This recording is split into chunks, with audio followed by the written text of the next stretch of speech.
पेन्शनधारकांसाठी आणि कर्मचाऱ्यांसाठी आजचा व्हिडिओ अतिशय महत्त्वाचा असणार आहे. कारण पेन्शनधारकांसाठी पेन्शनच्या स्कीम आहेत त्या दोन आहेत. एक म्हणजे NPS आणि दुसरी आहे ती म्हणजे OPS. आता काल मी एक व्हिडिओ पोस्ट केला होता. या व्हिडिओच्या खाली एक दोन कमेंट आल्या होत्या की OPS फायदेशीर ठरू शकते की NPS फायदेशीर ठरू शकते. म्हणून आजचा व्हिडिओ कर्मचारी आणि पेन्शनधारकांसाठी अतिशय महत्त्वाचा असणार आहे. मी आजच्या व्हिडिओमधून तुम्हाला सांगणार आहे NPS म्हणजे काय, NPS मध्ये तुम्हाला फायदे कोणते होऊ शकतात, तोटे कोणते होऊ शकतात, तुम्ही NPS मध्ये गेला तर तुम्हाला फायदा कसा करून घ्यायचा आहे, OPS मध्ये असाल तर तुम्हाला फायदा कसा करून घ्यायचा आहे, दोन्हीमध्ये जास्तीत जास्त फायदा कोणत्या पेन्शन स्कीम मध्ये होणार आहे डिटेल मध्ये मी सांगणार आहे आजच्या व्हिडिओमधून तुम्हाला. त्यामुळे व्हिडिओ स्किप न करता शेवटपर्यंत पाहायचा. चॅनलवर पहिल्यांदा आला असेल तर अशाच महत्त्वपूर्ण आणि गव्हर्नमेंटच्या नवीन अपडेटसाठी चॅनल सबस्क्राईब करा. त्याचबरोबर शेजारी बेल आयकॉन सुद्धा ऑन करून ठेवा, म्हणजे असेच महत्त्वपूर्ण अपडेट तुमच्यापर्यंत रेग्युलर पोहोचत राहतील. तर नमस्कार, मी पूनम आणि तुम्ही पाहत आहात पुन्हा एक नवीन अपडेट. तर आपण पहिल्यांदा एक पेन्शन स्कीम आहे ती पाहूयात आणि त्यानंतर दोन्हीतला डिफरन्स काय आहे तो पाहूयात. पहिल्यांदा आपण पाहूयात नॅशनल पेन्शन सिस्टीम म्हणजेच NPS पाहूयात आणि त्यानंतर मग OPS पाहूयात. बघा, NPS पेन्शन सिस्टीम आहे ती ट्रस्टेड सिस्टीम आहे. आता कसा आहे याचा फायदा बघा. NPS म्हणजे काय पहिल्यांदा पाहूयात. तर डिफाईन्ड कॉन्ट्रीब्युशन असतं, म्हणजे एम्प्लॉयचं आणि सरकारचं कॉन्ट्रीब्युशन असतं, म्हणून याला कॉन्ट्रीब्युटेड स्कीम सुद्धा म्हटलं जातं. ही योजना महत्त्वाचं म्हणजे बघा, हा मुद्दा तुमच्यासाठी अतिशय महत्त्वाचा आहे. बाजाराशी जोडलेला आहे, म्हणजे शेअर मार्केटशी जोडलेला आहे. याचा तुम्हाला पुढे जाऊन लॉस कसा होणार आहे, म्हणजे तोटा कसा होणार आहे ते मी तुम्हाला सांगणार आहे. कारण OPS मध्ये हा फायदा आहे, म्हणजे हा जो मुद्दा आहे मी आता तुम्हाला सांगितलेला शेअर मार्केटशी जोडलेला तो नाही. त्यामुळे या जो मुद्दा आहे या मुद्द्याचा तुम्हाला लॉस सुद्धा तेवढाच होऊ शकतो, शिवाय फायदा सुद्धा होऊ शकतो. तो कसा होणार आहे पुढे जाऊन मी सांगणार आहे. त्यानंतर बघा, थोडक्यात याचे फायदे काय होणार आहेत ते पाहूयात. बघा, मी काढलेले मुद्दे आहेत, खूप मोठी याची प्रोसेस आहे, यामध्ये मुद्दे आहेत, परंतु थोडक्यात तुम्हाला दोन्हीतला फरक समजावा आणि फायदेशीर कोणती समजावी यासाठी थोडक्यात मुद्दे काढलेले आहेत. बघा, त्यातील पहिला फायदा म्हणजे जास्त परतावा मिळण्याची शक्यता आहे. अवलंबून असणार आहे शेअर मार्केटवरती. आता शेअर मार्केट कसं असतं तुम्हाला माहित आहे. हे अवलंबून असणार आहे शेअर मार्केटवरती.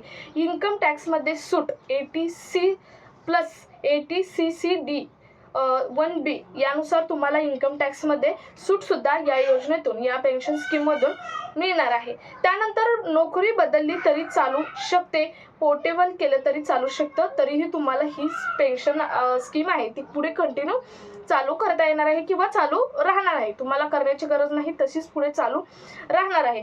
त्यानंतर बघा, पुढचं म्हणजे या पेन्शन स्कीममध्ये जसे फायदे आहेत तसे याचे तोटे सुद्धा आहेत. तोटा पहिला आहे आणि महत्त्वाचा तोटा आहे, त्यामुळे जास्त लोक NPS मध्ये जात नाहीत. ते तोटा आहे तो म्हणजे NPS मध्ये तुमची पेन्शन फिक्स नाही. आता यामध्ये तुमचं पेन्शन अगदी जास्त वाढू शकते आणि अगदी कमी होऊ शकते. का तर NPS जी पेन्शन स्कीम आहे, ही NPS पेन्शन स्कीम ही शेअर मार्केटवरती अवलंबून आहे. ज्यावेळी शेअर मार्केट वाढेल तेव्हा तुमची पेन्शन अगदीच वाढणार आहे आणि जेव्हा शेअर मार्केट पडेल तेव्हा पेन्शन कमी होणार आहे. म्हणजे तुमची ही पूर्णपणे डिपेंड आहे शेअर मार्केटवरती डिपेंड असलेली NPS स्कीम आहे. निवृत्तीनंतर काही रक्कम तुम्हाला ॲन्युइटीमध्ये टाकावी लागणार आहे. हा सुद्धा मोठा तोटा आहे. पूर्ण पैसे एकदम काढता येत नाहीत NPS स्कीममध्ये, हा सुद्धा तोटा आहे. असे 3 तोटे आहेत जे NPS मध्ये तुम्हाला होणारे तोटे आहेत. 2 फायदे आहेत ते आपण आता पाहिलेलेच आहेत. त्यानंतर आता NPS आपण पाहिलं, OPS पाहूयात आणि त्यानंतर तुम्हाला मी शेवटी सांगणार आहे दोन्हीतला डिफरन्स काय आहे आणि दोन्हीमध्ये फायदेशीर तुम्हाला काय होऊ शकतं. त्यानंतर आता पाहूयात ओल्ड पेन्शन स्कीम म्हणजेच OPS. तर बघा, OPS मध्ये काय सांगितलं आहे बघा.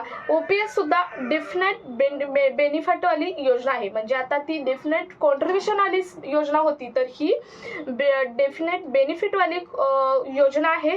सरकार निश्चित पेन्शन देतं, म्हणजे तिचं कसं होतं मार्केटवरती अवलंबून होतं, परंतु ही पेन्शन स्कीम आहे ओल्ड पेन्शन स्कीम ते सरकार निश्चित पेन्शन देतं. शेवटच्या पगारावर आधारित आहे तुमची OPS जी पेन्शन आहे ती. त्यानंतर याचे फायदे काय होतात पाहूयात. निश्चित आणि हमखास पेन्शन म्हणजेच लास्ट बेसिक प्लस DA 50%, DAचा 50%, लास्टचे म्हणजे तुमचं लास्टचे जे तुम्हाला सॅलरी मिळते, तुमचा पगार आहे त्याच्या बेसिक पगाराच्या 50% तुम्हाला DA सुद्धा मिळतो यामध्ये. म्हणजे थोडक्यात NPS मध्ये DA जोडलेला नाही तर OPS मध्ये DA हा जोडलेला आहे. महागाई भत्ता लागू राहतो. कोणताही मार्केट रिस्क नाही. सर्वात महत्त्वाचा हा मुद्दा आहे, कोणतीही मार्केट रिस्क या पेन्शन स्कीममध्ये नाही. आता थोडक्यात तुम्हाला इथं समजलं, इथंपर्यंत बघितल्यावर समजलं असेल की फायदा कशात होऊ शकतो, पण मी तुम्हाला पुढे जाऊन एक्सप्लेन करणार आहे की फायदा नेमका कशात होणार आहे. त्याचबरोबर आता एखादी स्कीम म्हणल्यावर फायदा बघितला तर तोटा तर बघावाच लागेल. तोटा काय असू शकतो बघा. नवीन सरकारी कर्मचाऱ्यांसाठी बंद.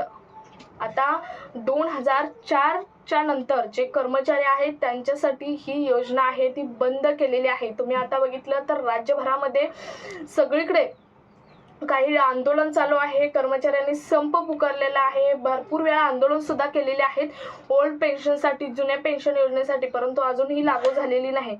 त्यामुळे 2004 नंतरच्या कर्मचारी आणि पेन्शनधारकांसाठी ही योजना बंद करण्यात आलेली आहे. सरकारवर मोठा आर्थिक भार पडतो असं सरकारचं म्हणणं आहे, म्हणजेच ओल्ड पेन्शन स्कीममधून. आता बघा यामध्ये दोन्ही तुम्हाला तोटे काय होणार आहेत आणि फायदे काय होणार आहेत थोडक्यात आता पाहूयात. आता NPS आणि OPSचा डिफरन्स पाहूयात. त्यानुसार तुम्हाला आता आपण दोन्ही ज्या स्कीम आहेत त्या दोन्ही स्कीम आपण पाहिलेल्या आहेत, परंतु यातला डिफरन्स पाहूयात म्हणजे तुमच्या लक्षात येईल. तर या NPSचा पेन्शनचा प्रकार आहे डेफिनेट कॉन्ट्रीब्युशन आणि OPSचा पेन्शनचा प्रकार आहे तो म्हणजे फिक्स्ड पेन्शन. त्यानंतर रिस्क काय आहे बघा. रिस्क आहे दोन्हीमध्ये. NPS मध्ये मार्केट रिस्क आहे आणि जे OPS आहे त्यामध्ये रिस्क नाही. त्यानंतर परतावा काय आहे बघा.